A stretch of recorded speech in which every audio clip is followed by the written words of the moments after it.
conforme já anunciei aqui no programa, vamos saber do atual cenário da pecuária de corte, os preços do boi gordo, que anunciaram ou acenaram com uma recuperação nesta semana. Nós vamos receber um dos analistas do indicador de boi da Tagro, um dos nossos parceiros na divulgação de conteúdo, o Guilherme Yank. Guilherme, muito boa noite. Temos falado aqui, não em alta nos preços do boi gordo, porque a pressão de baixa foi muito forte e quando há uma variação positiva, depois de semanas de variações negativas, muita gente fala, o boi subiu, teve alta. A gente, ao contrário, está dizendo que não é que teve alta, mas teve uma recuperação.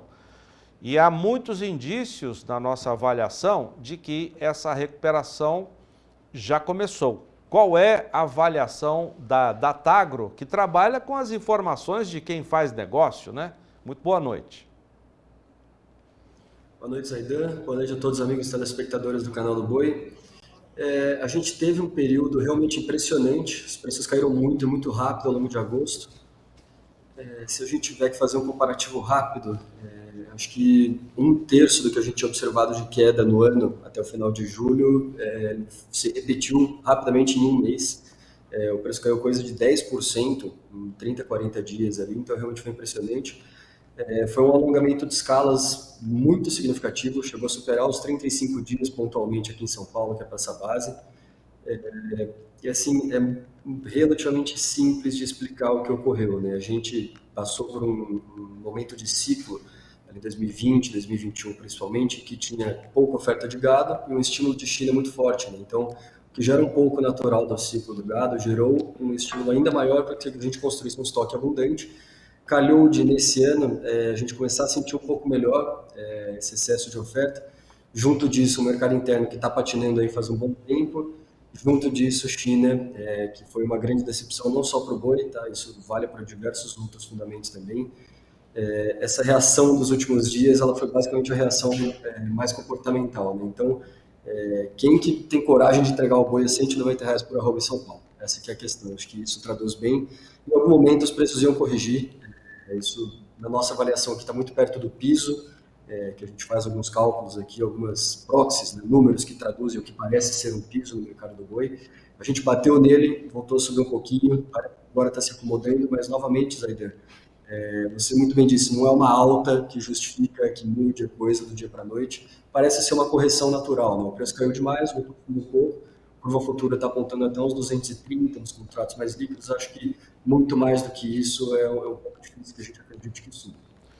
Será que nós podemos analisar da seguinte maneira, o Guilherme Yank, eu queria a sua avaliação, os preços tiveram uma pressão muito forte em função das ofertas de gado pronto para abate, machos e fêmeas, o aumento inclusive de fêmeas abatidas, e que agora, em função de um encurtamento das escalas de abate, que chegaram em São Paulo há 30 dias, os preços tendem a ter essa recuperação porque o frigorífico está correndo atrás da matéria-prima que ele sente que está ficando carente desse produto chamado boi gordo ou gado gordo. No Mato Grosso, aliás, o relatório recente do IMEA disse que a presença das fêmeas nos frigoríficos diminuiu muito. Então, isso reforça o fato de que os abates, as ofertas, né, chegaram em menor volume e que, em função disso, é que o fundamento é de recuperação. Está correta está correto esse posicionamento, o Guilherme Yank? Zaidan, acredito que sim. A gente realmente tem uma sazonalidade de abates de fêmeas bem mais aquecidos no primeiro semestre, tem o ciclo reprodutivo, o famoso exame do toque ali no final das águas. Então, naturalmente, que sazonalmente falando, um maior abate de fêmeas no primeiro semestre.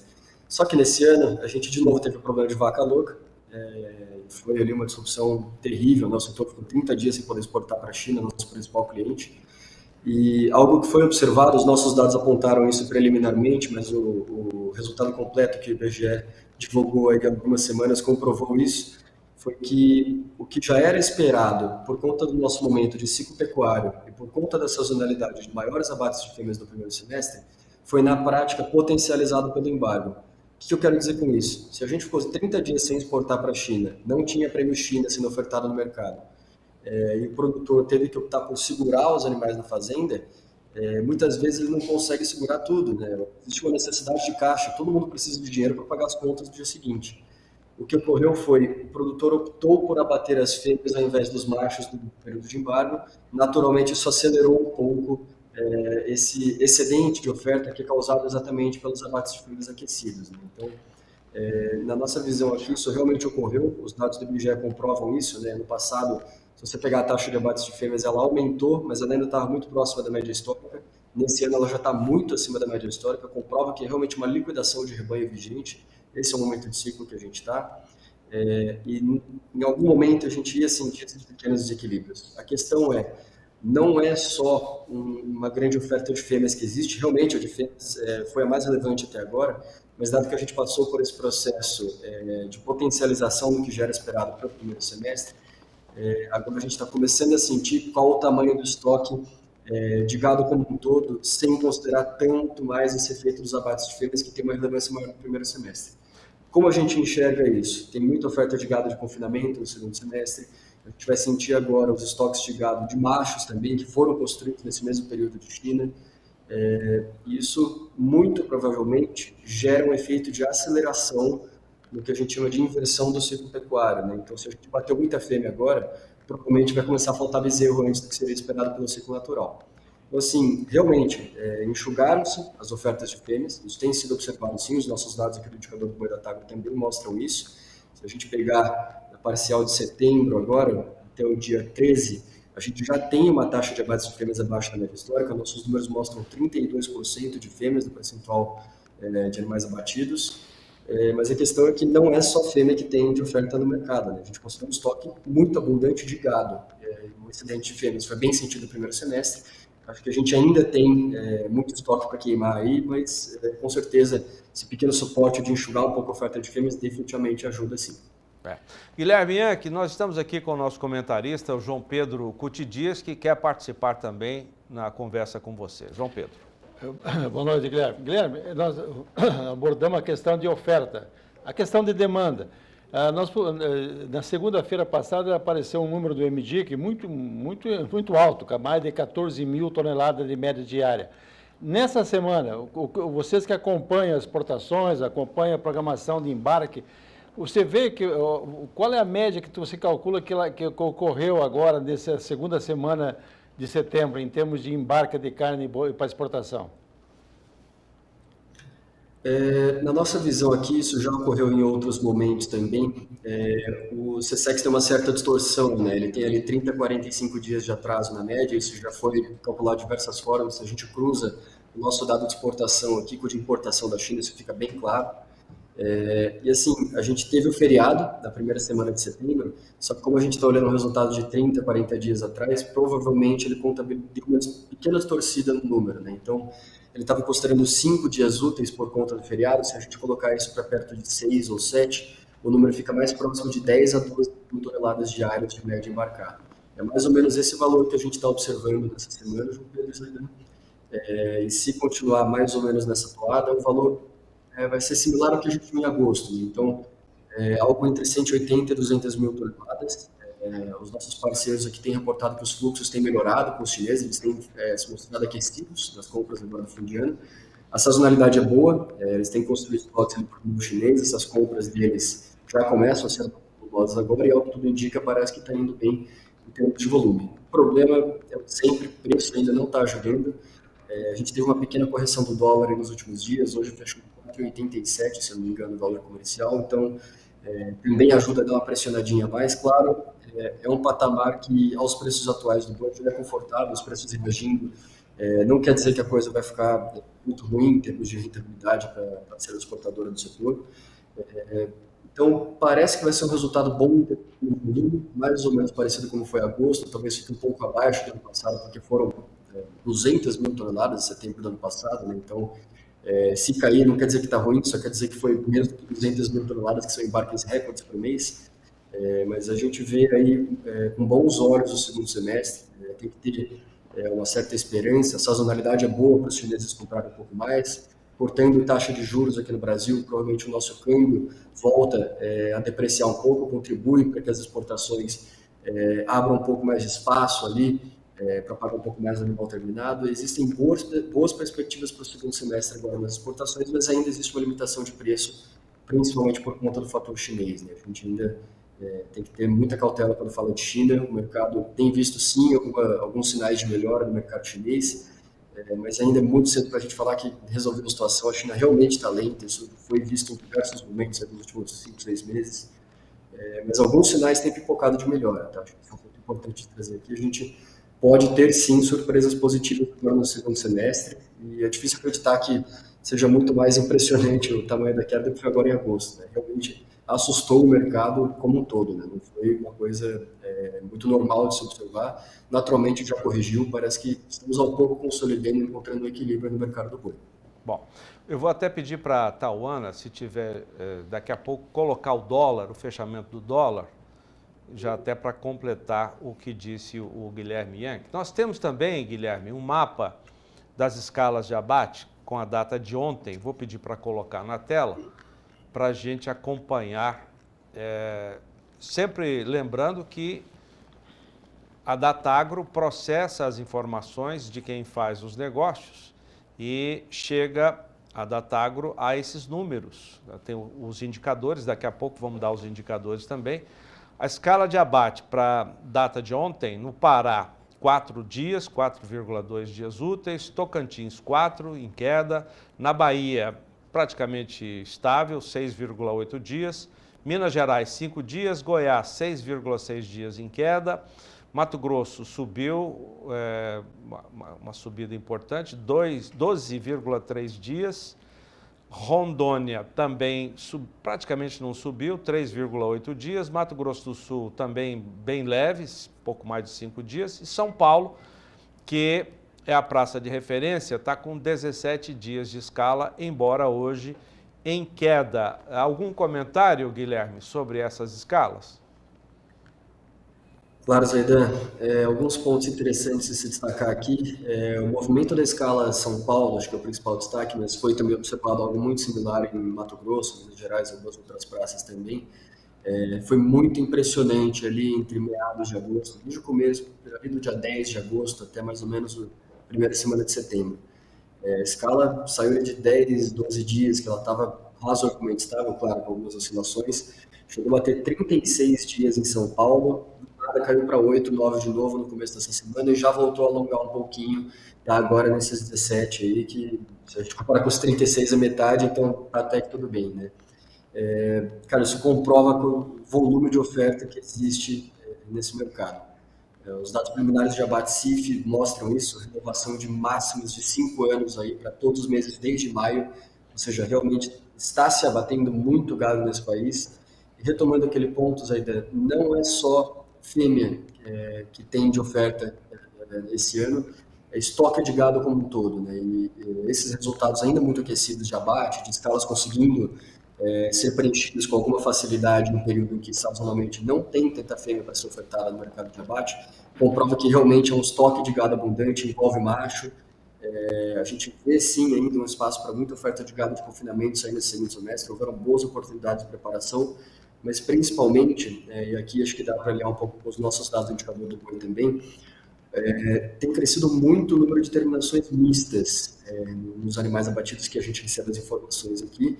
E houveram momentos bons de chuva, esse ano a gente teve chuvas muito melhores aí do que nos últimos 2 anos.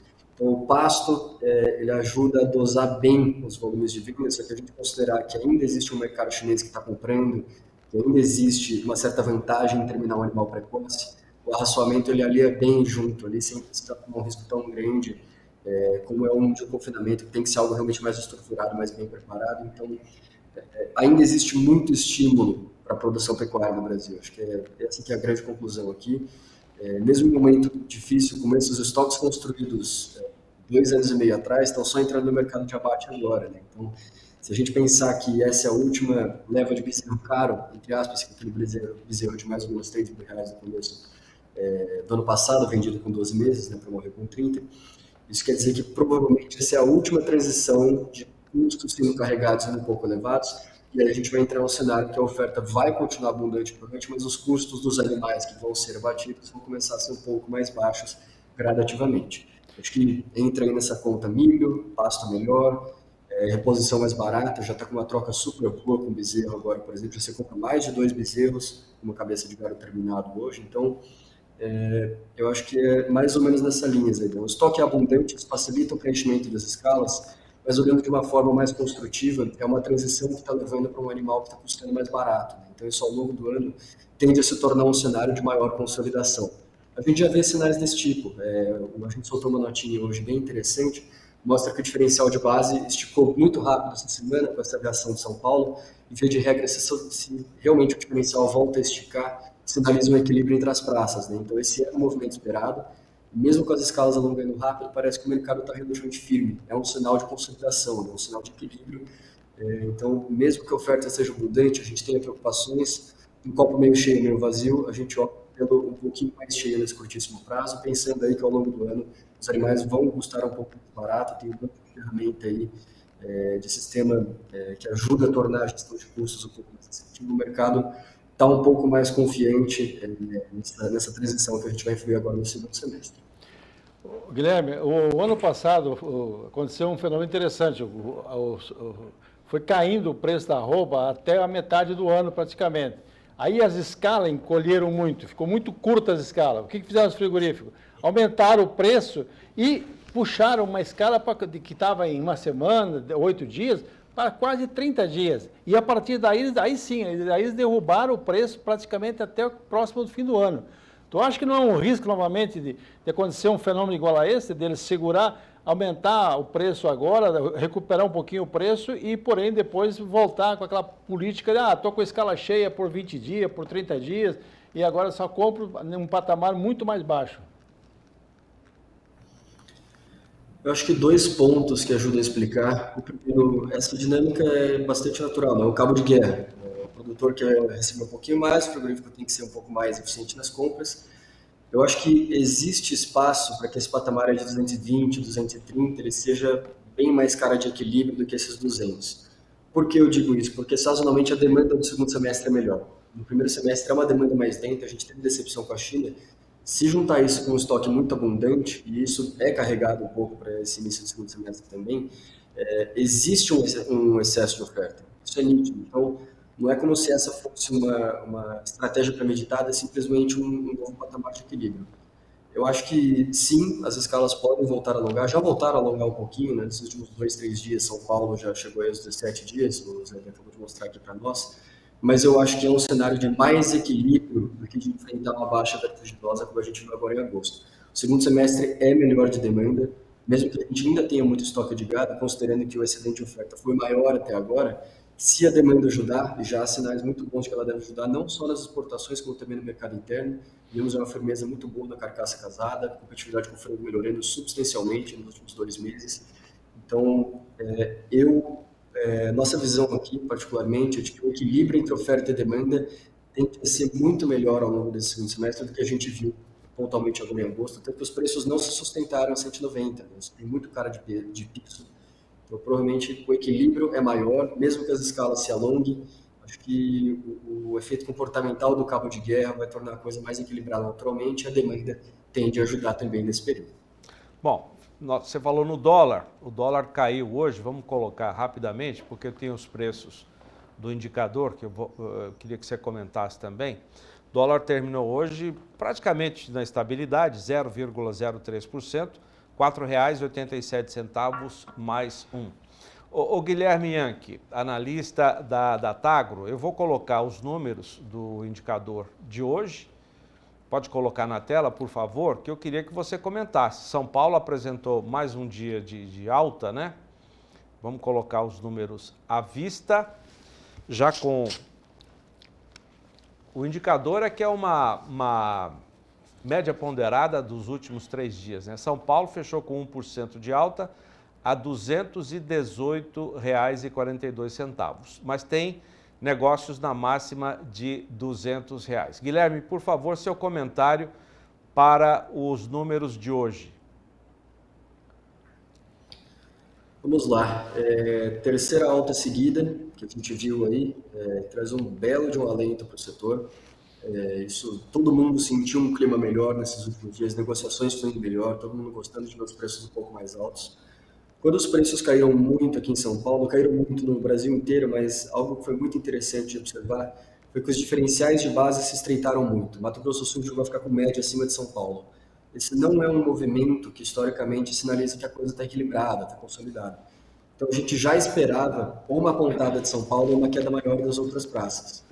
Como a gente sabe que o preço já tinha caído muito no Brasil como um todo, era muito mais provável que São Paulo desse uma reagida meio rápida. Isso realmente acabou se concretizando, a gente vê com bons olhos aí, e pelos negócios que a gente tem observado entrando, parece ser uma faixa que o mercado está trabalhando bem, né? A liquidez está muito boa, né? As pessoas estão gostando de vender nessa faixa, os frigoríficos também têm optado por comprar a preços um pouco mais elevados para conseguir preencher as escalas. Tem bastante negócio entre 200 e entre 220 bem distribuídos, né? Esse é um sinal bom de equilíbrio, se junta com o diferencial de base, também voltando a aumentar numa média Brasil, ele chegou a ficar, na média de todos os diferenciais, chegou a ficar em 4%, é muito pouco, muito pouco. Agora que ele voltou para uns 7, 8, se não me engano hoje até um pouquinho mais, né? Via de regra a coisa está mais equilibrada, claro, ainda é um cenário de pressão, a gente realmente ficou bem impressionado com a queda nos preços desse ano, acho que ninguém esperava que fosse cair tanto. A surpresa negativa de China contribuiu muito para isso, mas agora no segundo semestre, historicamente é melhor de preço, historicamente é melhor de demanda, historicamente a gente tem sim perspectivas para acreditar que o cenário é de mais equilíbrio, a própria curva futuro do boi já mostra isso, acho que essa reação que a gente nos últimos dias era esperada e sinaliza sim algum nível de equilíbrio melhor e de consolidação que dá aí alguma segurança a mais, porque realmente atuou muito, né? A queda de agosto foi muito impressionante, ninguém esperava que fosse ser dessa magnitude, tem todo um efeito comportamental, as pessoas quando veem os preços caindo acreditam que eles podem cair ainda mais, mas naturalmente em algum momento o pessoal não ia se dispor mais. Tem uma conta bem interessante de se fazer, se você compra um boi magro hoje em São Paulo, R$ 2.800 por cabeça mais ou menos, pagando R$ 14,50 na diária do Boitel, 100 dias no posto do Boidano, o break-even, né, onde a conta fica no 0 a 0, são exatamente esses R$ 195, R$ 200 por arroba aproximadamente para vender um animal de 21 arrobas. Né? Então, mostra bem como isso tem muita cara de piso. Se a gente voltar a testar, provavelmente não se sustenta, principalmente com esse patamar de custo. O milho voltou a ficar um pouco mais fino, nosso pessoal aqui de grãos também tem sinalizado que não tende a cair muito mais, isso também ajuda a dar um suporte para os preços do boi. É uma reação esperada, traz um alento, os sinais de equilíbrio têm crescido substancialmente, mas, claro, muita cautela, ainda tem bastante preocupação em relação principalmente à China. Aí. O Guilherme Ian, que é analista do indicador da Tagro, vamos colocar mais uma vez os preços de hoje. Mato Grosso do Sul, que esteve acima de São Paulo, agora São Paulo ultrapassou, mas ainda muito perto, né? O diferencial de base muito curto. Olha, R$ 216 e São Paulo R$ 218. São Paulo com alta de 1% hoje, Mato Grosso do Sul com alta de 2,21%. A explicação é a escala de abate que na praça de referência está maior. Zaidan, eu acredito que não só a escala, que em São Paulo realmente alongou muito rápido, acho que a primeira reação mais pesada chegou a subir quase 6%, se eu não me engano, uns 2 dias atrás, ela mostra que realmente não era para estar preço em uma situação plena de equilíbrio. Né? Então, acho que voltou ao patamar natural, só que o Mato Grosso do Sul, nesse momento em específico que a gente está, ele tem uma vantagem muito grande. O Mato Grosso do Sul ele tem uma exposição menor ao mercado chinês do que a nossa média nacional, do que São Paulo mais ainda. Né? São Paulo, metade para mais de toda a carne produzida tem como destino final a China. O Mato Grosso do Sul é coisa de 15% ou menos. Né? Na média nacional isso chega a uns 20 e pouquinho, em alguns estados até mais. Né? São Paulo, Goiás, Mato Grosso, aí são bem mais expostos, por exemplo. Então, o que acontece? Tem um efeito de escala e oferta, São Paulo despontando é um equilíbrio entre as praças, mas como o Mato Grosso do Sul não tem esse problema de ser tão exposto à China, e a China, acho que é o principal fator limitante hoje, por conta do custo de oportunidade da exportação, que pressionou muito e está com preços baixos, tem dificuldade de abrir espaço para que os preços possam subir mais, né? Não tem um volume tão grande quanto ano passado ainda escorrendo, a gente espera que possa recuperar agora no segundo semestre. Quem é menos exposto se dá melhor, essa é a questão. O Mato Grosso do Sul, como tem uma exposição menor à China, tem uma vantagem nesse momento, então provavelmente o diferencial de base, de equilíbrio em relação ao São Paulo do Mato Grosso do Sul, ele nesse momento tende a ser um pouco menor do que as outras praças por conta desse motivo, claro, tem toda uma questão de dinâmica de oferta também, que nos últimos 3 dias mexeu muito, né? Então São Paulo, sim, no primeiro momento, despontou muito, voltou a colocar o Mato Grosso do Sul com um diferencial um pouco maior. É normal que o Mato Grosso do Sul encoste por conta dessa menor exposição à China, mas mesmo assim ainda, em termos de equilíbrio geral, não se espera um preço mais elevado no Mato Grosso do Sul do que em São Paulo, sustentável a longo prazo, né? Isso pode sim acontecer por algum momento, mas essa reação que a gente viu nos últimos dias prova que esse não é um cenário de consolidação, é um cenário de desequilíbrio que tende a corrigir para São Paulo despontando novamente um pouco mais à frente. Guilherme Yank, analista do indicador Datagro, muito obrigado, viu, Guilherme, pela sua participação, bastante elucidativa, né, João Pedro? Muito bom, os números são interessantes e que nós temos que mostrar ao produtor que pode ser que esse cenário não seja, do segundo semestre, seja bem melhor do que no primeiro, né, Zé? É verdade. Guilherme, obrigado, uma boa noite, bom trabalho para vocês. Muito obrigado, senhores. Uma boa noite a todos por aí. Realmente é um cenário desafiador, mas a gente tem que ver pelo copo meio cheio, meio vazio. Vemos bons sinais de potencial reação da demanda para esse segundo semestre. Existem ótimas oportunidades para gestão de custos assertiva. Aí a gente tem uma troca com o Viseu, por exemplo, muito boa, um milho mais barato agora. Com o preço da arroba voltando a subir, existem sim boas oportunidades de gestão de custos bem assertivas. Eu acho que em cenários como esse, a construção do estoque de arrobas funciona muito bem, né? O nosso querido comenta muito disso com a gente.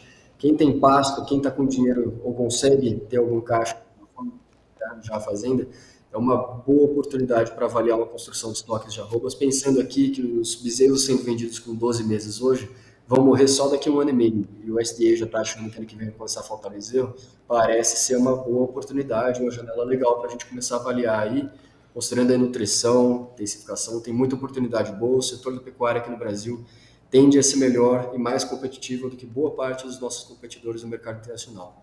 Temos que ser entusiastas, olhem com bons olhos o setor, temos boas oportunidades aí, apesar de todas essas preocupações que a gente tem visto aí. Valeu, Guilherme, grande abraço a você, até a próxima.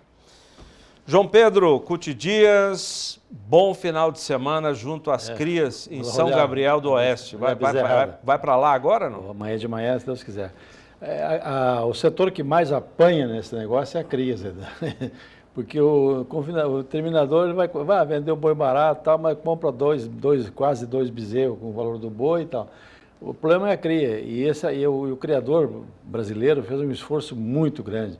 Quando entrou a China comprando em 2019, ninguém imaginava que nós teríamos condições de produzir tantos milhões de animais para atender esse mercado, e conseguimos em pouco tempo. Ou seja, a pecuária é resiliente, ela é forte, ela consegue enfrentar essas dificuldades. Agora, tem que equilibrar um pouquinho mais o setor. Há um desequilíbrio muito grande, 200 mil produtores no meio de duas grandes redes de frigoríficos e meia dúzia de grandes redes varejistas.